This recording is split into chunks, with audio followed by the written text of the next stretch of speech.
Use logarithmic differentiation to find f prime of x if f of x equals the quantity x cubed plus 2 squared times the quantity x to the fourth plus 3 raised to the third power. If we were to do this without logarithmic differentiation, we would have to deal with the product rule as well as the chain rule in both of those situations, along with the power rule. So there'd be a lot of rules going on. Let's see if this is any simpler if we use logarithmic differentiation.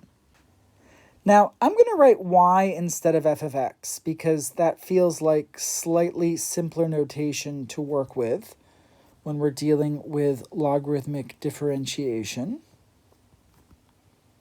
So remember, what we do is we take the natural log of both sides, but instead of writing out the natural log of all of this and then splitting it up, let's just split it all up right now.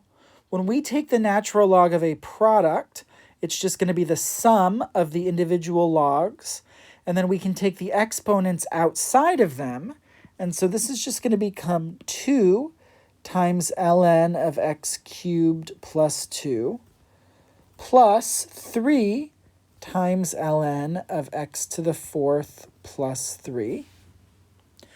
Okay. Now that we've done that, we can use implicit differentiation to differentiate both sides. On the left, when we differentiate, the derivative of ln of y is 1 over y, but we've got times y prime, because remember, we're differentiating with respect to x.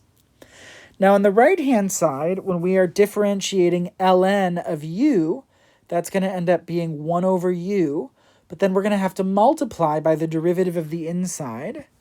So we're going to have 2 times 1 over x cubed plus 2 times the derivative of the inside. The derivative of the inside is 3x squared.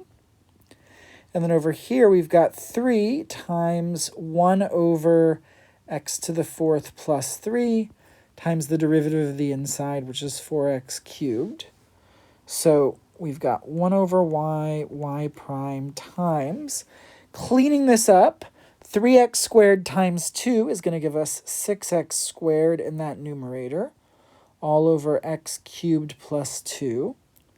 And then plus 4x cubed times 3 is 12x cubed, all over x to the fourth plus 3.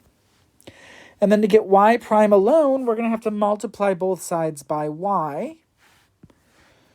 So we're going to have y prime alone. And if we multiply the right-hand side by y, instead of just writing out y, I'm going to write the original expression so we don't have to go through and write all this twice.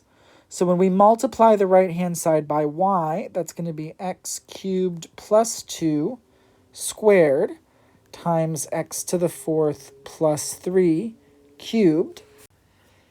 This is the y that we multiplied both sides by to get rid of the y in the denominator on the left. So this is y moved to the right-hand side, but written in terms of x. And then that's going to get multiplied by everything else that's over there. So 6x squared over x cubed plus 2 plus 12x cubed over x to the fourth plus 3. And that is our derivative.